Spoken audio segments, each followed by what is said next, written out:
Good morning friends. Health से related videos के लिए आप देख रहे हैं यूट्यूब चैनल माई आइडिया 786। आज हम अपने भारत की शान, बहुत बड़े डॉक्टर विश्व रूप राय चौधरी जी के बारे में एक रिएक्शन वीडियो इस चैनल पे ला रहे हैं। इनके वीडियो जो हैं वो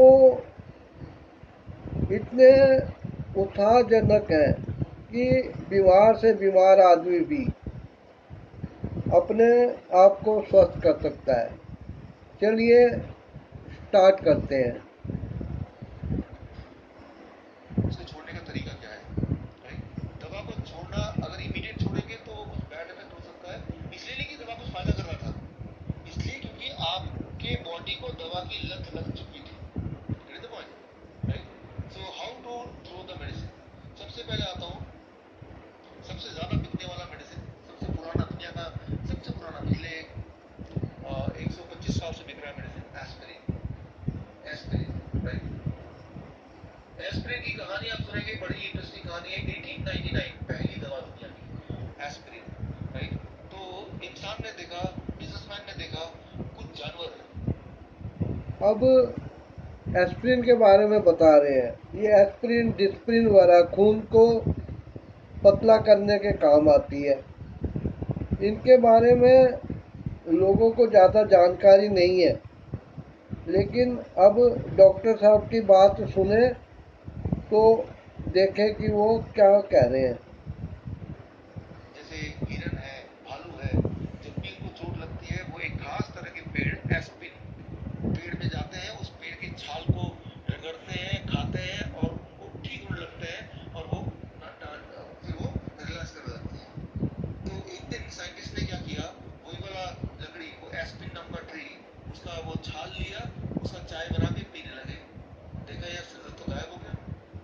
ये तो बड़ी अच्छी चीज है, राइट? तो मतलब उनको ये मिल गया कि ये जो जानवर है ये इसलिए कर रहे थे क्योंकि वो वाले पेड़ के छाल में कुछ ऐसी चीजें हैं जो बॉडी के अंदर जाए तो इमीडिएटली पेन में रिलीफ करेगी।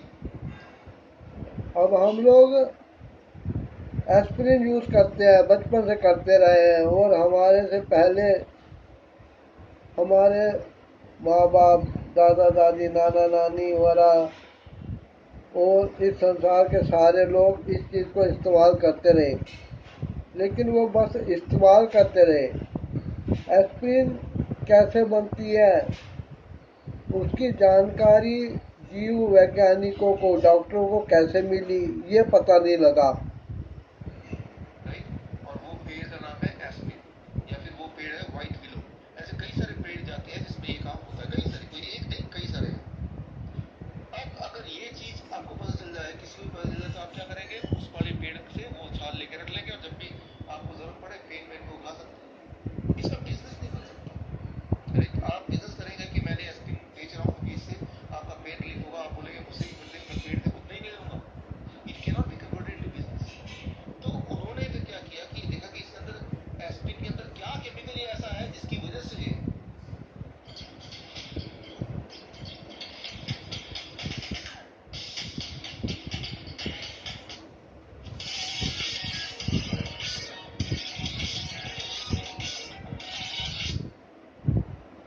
पेन रिलीफ होता है।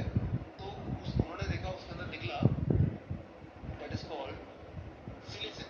सिलिसिन नाम का एक केमिकल। तो उस केमिकल की वजह से पेन रिलीफ होता है।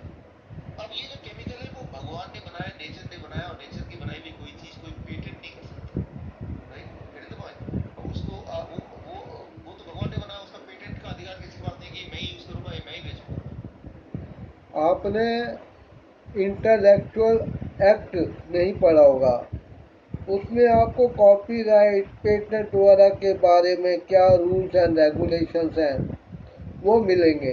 डॉक्टर साहब ने इन सब को अपने ज्ञान में लिया है, तभी वो इतने कॉन्फिडेंस के साथ हर चीज़ बताते हैं। वो कोई बेच सकता है। तो फिर बेयर्स नाम की कंपनी ने क्या किया कि इससे मिलता जुलता एक आर्टिफिशियल सिंथेटिक केमिकल बनाया जिसका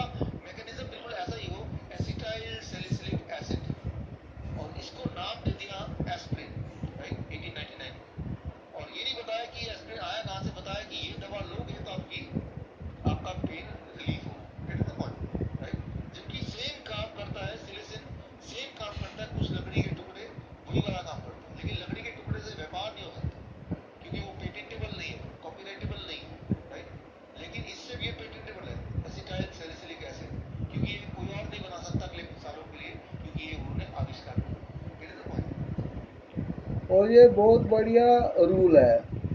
अब हवा को कोई पेटेंट करा ले, भोजन को पेटेंट करा ले, मसालों को पेटेंट करा ले, तो कितनी उथल पुथल मच जाएगी। लेकिन गॉड गिफ्टेड जो चीज़ें हैं, लॉ में, कानून में एक बहुत बड़ा रूल है, एक्ट ऑफ लॉ, यही इसमें लागू होता है। एक्ट ऑफ लॉ को आप मनुष्य के किए धरे पर लागू नहीं कर सकते, क्योंकि एक्ट ऑफ लॉ पे इंसान का कोई बस नहीं चलता है। ऐसे ही ये जो पेड़ है, इनके केमिकल हैं जो कि एक दवाई का काम करते हैं, इनको भी पेटेंट नहीं कराया जा सकता। यदि पेटेंट कराया जा सकता तो ना जाने कितनी उथल पुथल हो जाती, कितने घराने अमीर बन जाते, कितने गरीब बन जाते। तो ये यहाँ तक बात चली। अब 1918 में आपको कुछ लोगों को ध्यान होगा, राइट, आपने हिस्ट्री में पढ़ा होगा, एक बहुत बड़ा फ्लू हुआ था इंसान का, राइट, फ्लू, और उस फ्लू में करीब 50 मिलियन, 5 करोड़ लोगों की डेथ हुई, फ्लू की, वायरल फ्लू की वजह से, राइट, वर्ल्ड वॉर के समय। और 2008 में ये पता चला कि वो डेथ फ्लू की वजह से नहीं हुई थी। जब फ्लू हुआ था उस समय, तब डॉक्टरों ने वो नया नया आया जो एस्प्रिन था वो देना लोगों को शुरू किया, और एस्प्रिन के साइड इफेक्ट की वजह से इतनी सारी मौतें हुई थी, करोड़ों मौतें। ये national institute of allergy and infection. Allopathy का यही कमाल है, यदि वो किडनी का फायदा करती है तो लंग्स को खराब करेगी, लंग्स का फायदा करती है तो हार्ट, किडनी और दिमाग का काम खराब करेगी। ये साइड इफेक्ट का सिस्टम आयुर्वेदिक में या होम्योपैथी में नहीं होता है, सिर्फ एलोपैथी में है। फिर भी दुनिया एलोपैथी के पीछे भाग रही है। डिजीज, ये गवर्नमेंट की ऑर्गेनाइजेशन है, यूएसए गवर्नमेंट की ऑर्गेनाइजेशन, उनका ये फाइंडिंग है 2008 में, राइट, कि जो करोड़ों लोग जो मारे गए, that is majorly because of the aspirin. कि जिस तरह के साइड इफेक्ट हुए थे, वो फ्लू का साइड इफेक्ट नहीं, फ्लू की डेथ एक अलग तरीके से होता है, सडन डेथ हुआ था वो एस्पिरिन की वजह से। सुबह वो ठीक है और रात तक वो मर भी गए, अचानक death, right. High dose of aspirin can cause sudden death, right. इतना ब्लड थिन हो जाएगा, अचानक इंटरनल ब्लीडिंग होती है, अचानक द पर्सन डाई। करोड़ों में, हजारों में नहीं, लाखों में नहीं, करोड़ों लोग मरे थे। और which was discovered in 2008। Flu के डेथ का जो सिम्टम है वो डिफरेंट होता है, एस्पिरिन डेथ का सिम्टम वो डिफरेंट होता है। तो उस वक्त के जो सिम्टम थे वो वर मैचिंग विद एस्पिरिन डेथ, ना कि फ्लू डेथ। नंबर 2, मैं तो ये चाहूँगा कि जितने लोग दवाई खाते हैं वो उस दवाई का क्या असर है अपने डॉक्टर से ज़रूर पूछें कि डॉक्टर वो किस चीज़ की दवा दे रहा है। अब डॉक्टर विश्वरूप राय चौधरी, इनके वीडियो जो है, इनके चैनल को सब्सक्राइब करके आप रोज़ धाकड़ तरीके से देख सकते हैं और कई जानकारियाँ आपको मिल सकती हैं। ये जो कुछ बता रहे हैं फ्री ऑफ कॉस्ट है, इसके लिए वो कोई फीस नहीं ले रहे। ये बहुत बड़े समाज सेवक हैं। 1982 में जॉन वेन, इनको नोबेल प्राइज मिला। इन्होंने ये दिखाया कि एस्पिरिन से कितने भयंकर साइड इफेक्ट होते हैं, उस पर पूरी इन्होंने रिसर्च की, जिसके बेसिस पर उनको नोबेल प्राइज मिला। बोलने का मतलब है कि 1918 की बात करें, 1982 की बात करें, या अभी की बात करें, ये एस्टैब्लिश्ड है कि एस्पिरिन एक पॉइजन है, राइट, और इसको लेने से कितना खतरनाक चीज हो सकती है। और इस तरह के पूरे जो जहर ही दवा का काम करता है। और होम्योपैथी में एक बेसिक चीज़ है कि जिस चीज़ को ज़्यादा खा के इंसान बीमार हो जाए, उसी की थोड़ी सी मात्रा खाने से वो ठीक भी हो जाएगा। ये सिस्टम डॉक्टर हनीमैन ने ईजाद किया था, क्योंकि उन्होंने कुरैन की लकड़ी चबा ली थी और उनको मलेरिया हो गया था, जबकि वो मलेरिया लैब में ही काम करते थे। तो बड़े हैरान हुए, तब जाके उन्होंने होम्योपैथी का बेस रखा। जर्नल्स हैं, इसकी पूरी लिस्टिंग है मेरे पास, राइट।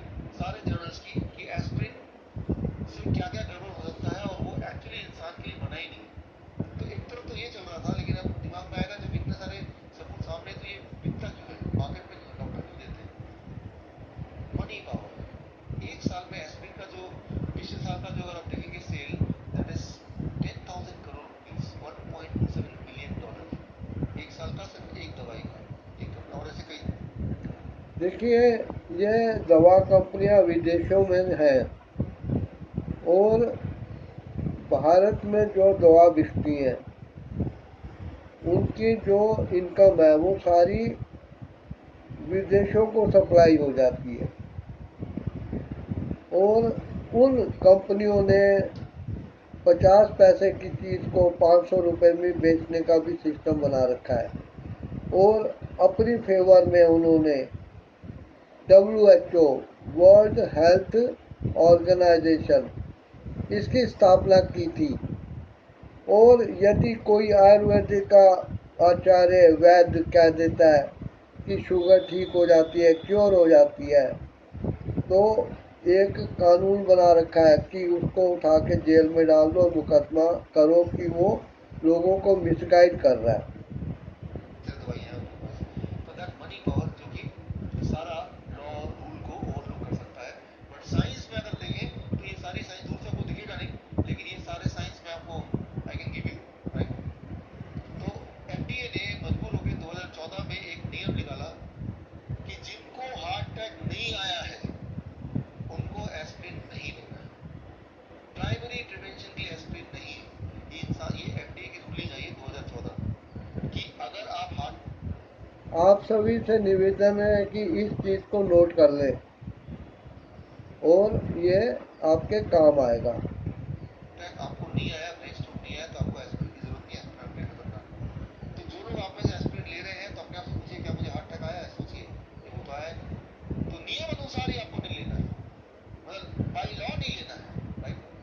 सो बाई चॉइस नहीं लेना है। वो डॉक्टर ने अगर आपको बताया तो उसने गलत बताया, बाई लॉ गलत बताया राइट। वैसे तो गलत है ही है ये, लेकिन अब एक और कारण हो गया नहीं लेने का। भाई इनको FDA बोल रहा नहीं लेना था राइट, कॉकरेन 2008 बोल रहा नहीं लेना। कौन बोल रहा है लेना है? सिर्फ एक इंसान बोल रहा है, American diabetes association, American heart association. आपको कल मैं बताया था अमेरिकन डायबिटीज एसोसिएशन को किताब किसी ने देखी? गूगल में अमेजन में करके जाना देखिए आप राइट। तो सिर्फ वही लोग बोल रहे हैं दो लोग की लेना चाहिए प्राइमरी प्रिवेंशन। अब आपके पास एक बहुत बड़ा हॉस्पिटल है, आप हॉस्पिटल देखिए, जिन ऑर्गेनाइजेशन का डॉक्टर चौधरी साहब ने जिक्र किया है वो अपनी फेवर में बोलती है, अपनी कंपनियों के फेवर में बोलती है और ये तथ्य छुपाती है। कभी भी डॉक्टर आपको दवाई देगा तो उसका फ़ायदा तो बताएगा, लेकिन इसके क्या साइड इफ़ेक्ट होंगे वो नहीं बताएगा। अब कई दवाइयाँ खाते खाते इंसान को शुगर डायबिटीज़ हो जाती है, हार्ट अटैक का खतरा हो जाता है, किडनी खराब हो जाती है, लीवर खराब हो जाता है, लेकिन इस चीज़ का पता नहीं लगता। अब जब पेशेंट अपने डॉक्टर को बताता है कि डॉक्टर ऐसे लग रहा है, तो फिर वो टेस्ट वगैरह कराता है और फिर कोई और दवा चालू कर देता है। के मालिक हैं, आपको पैसा कमाना है राइट। तो आप इन दोनों में से किसकी बात मानेंगे, पहला या दूसरा? किसकी बात मानेंगे? एक बोल। आप बताइए, आपको क्या लगता है कि यदि आपका मन ये पूछे तो आप अपने मन को क्या जवाब देंगे? लेना है, एक बोल रहा नहीं लेना। अफकोर्स जो बोल रहा लेना है उसकी बात मानेंगे ना, क्योंकि उससे बिजनेस होगा, आदान प्रदान होगा। वो एस्पिरिन लेगा तो अभी तक का जो रूलिंग है वो सिर्फ इतना है कि अगर आपको हार्ट अटैक हुआ है तभी आपको लेना है उसकी पोस्ट, ताकि अगला हार्ट अटैक ना हो।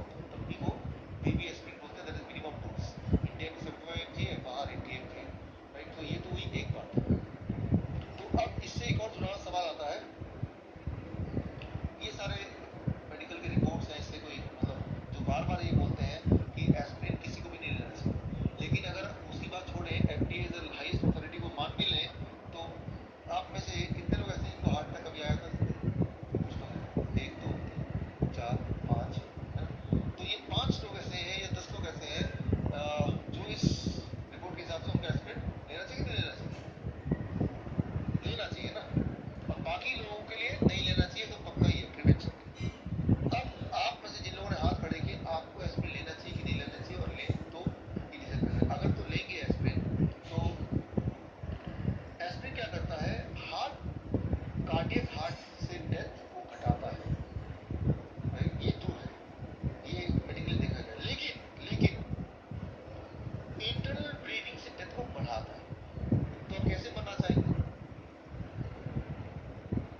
अब बताइए,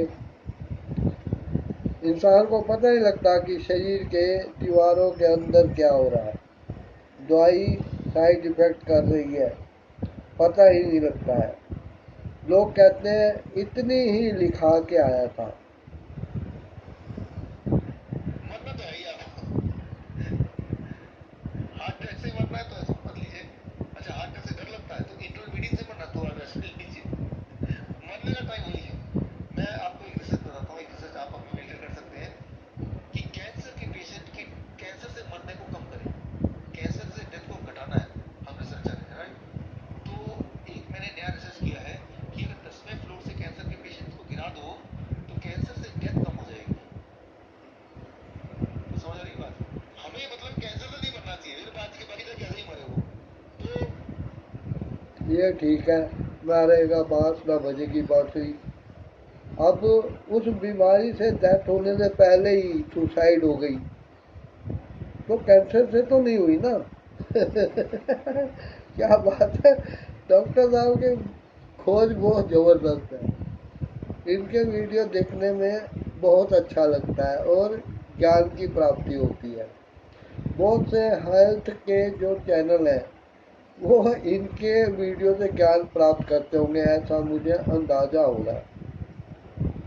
सवाल सिर्फ इतना कि क्या हार्ट अटैक से मर रहा है, नहीं मर रहा है, क्यों? वो तो पहले ही मर चुका ना इंटरनल ब्लीडिंग से, हार्ट अटैक की नौबत ही नहीं आई ना।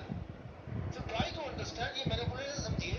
ये जरूर है कि एस्पिरिन लेंगे तो हार्ट अटैक अगला आएगा नहीं, क्योंकि उससे पहले आप मर चुके होंगे ब्लीडिंग से, राइट। तो इसलिए अगला हार्ट अटैक नहीं आएगा, क्योंकि वो अगला हार्ट अटैक आने में जितना समय था उससे पहले से ही aspirin is killing you of other disease, that's what this report says. अब दुविधा में पड़ गए कम से कम वो 10 लोग कि एफडीए तो बोल रहा है लो, लॉजिक बोल रहा है नहीं लो, क्या करें? तो मैं एक बीच का रास्ता बताता हूँ, आज घर जाके क्या करना है। डॉक्टर बोल रहा है लो, बोल रहा है नहीं लेंगे तो वो नाराज हो जाएगा, आपके ऑथोरिटी नाराज होंगे, हेल्थ इंश्योरेंस में दिक्कत आएगी, हजारों चीजें हैं, घर को क्या समझाएं। तो मैं एक बीच का तरीका बताता हूँ आपको।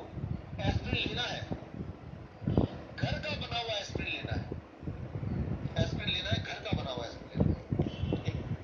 प्लीज़ इस पॉइंट को नोट करने के लिए तैयार हो जाइए और अपने किचन और घर में अवेलेबल जो सामान है उससे बनाइए। कुछ नहीं, हल्दी वल्दी इन छोटी सी चीज़ों की जरूरत पड़ती है। ब्लड थिन ही तो करना है ना आपको, यही तो मेन मकसद है ना। Aspirin blood thinner, blood thin होगा तो क्लॉटिंग नहीं होगी, दैट इज द फंक्शन। तो ब्लड थिन करने के लिए एस्पिरिन लेते हैं, सेलेसिन, सेलेसिन जो होता है उसके अंदर के केमिकल वो लेते हैं। वो कैसे मिलेगा? उसको मिलने के लिए ये रहा आपके सामने फॉर्मूला, जिंजर, अदरक, राइट, गार्लिक, लहसुन, टर्मरिक, हल्दी, राइट। इतना सा जिंजर, इतना सा ही टर्मरिक और एक क्लोव अगर गार्लिक आप लेंगे, रात को सोने से पहले उसको कूट के खाएंगे तो आपने एस्पिरिन ले लिया। डॉक्टर बोले एस्पिरिन लेते हो? डॉक्टर साहब मैं रोज लेता एस्पिरिन, सोने से पहले पक्का ही लेता हूँ, राइट। तो एस्पिरिन ले रहे हैं आप, लिटरली ले रहे हैं, राइट। तो इस फॉर्म में आपको एस्पिरिन लेना है। अच्छा, इसका साइड इफेक्ट तो नहीं, कोई साइड बेनिफिट है, इसका साइड इफेक्ट है but in the form of benefit, right. कैसे? इसका मैं बताता हूँ एस्पिरिन क्या करता है। ये नेचुरल एस्पिरिन, ये नेचुरल एस्पिरिन बन गया क्योंकि जिंजर के अंदर जो केमिकली एक्टिव इंग्रेडिएंट है जिंजरोल, गार्लिक के अंदर एलिसिन और कर्क्यूमिन टर्मरिक के अंदर, ये तीनों केमिकली एक्टिव चीजों को जब मिलाएंगे तो ये ब्लड को वैसे थिन करेगा जैसे एस्पिरिन करता है। तो ये वाला केमिकल बन गया, राइट। और ये सारी चीजें तो मेडिकल जर्नल्स में ऑलरेडी लिखी हुई है, right. Sir there is medical journal, वो अगर आपको रिसर्च पेपर चाहिए तो आपको मैं एक लिंक दूंगा अभी आगे, उसमें अच्छा, अब देखिए, इतना ही वीडियो सुन के आप अपने बेड पे या सोफे पे बैठ के, बेड पे लेट के विचार कीजिए कि क्या ऐसा करना आपके लिए नुकसानदायक है या फायदेमंद है। ठीक है जी, आपने इस चीज़ को ध्यान रखना है कि आपके लिए क्या फायदा क्या नुकसान है। अंधाधुंध डॉक्टर दवाई लिखी जा रहे हैं, उनको मत लेते जाइए। कुछ घरेलू उपाय भी करने चाहिए आपको। घरेलू उपाय जब करेंगे तो आपके वो उपाय साइड इफ़ेक्ट नहीं करेंगे, बल्कि जैसे डॉक्टर साहब अभी कह रहे थे वो साइड बेनिफिट ही करेंगे। अब जो केमिकल से एस्पिरिन बन रही है उससे इंटरनल ब्लीडिंग होगी, और जिनको उसकी ज़रूरत नहीं है उन्हें वो खाना ही नहीं चाहिए।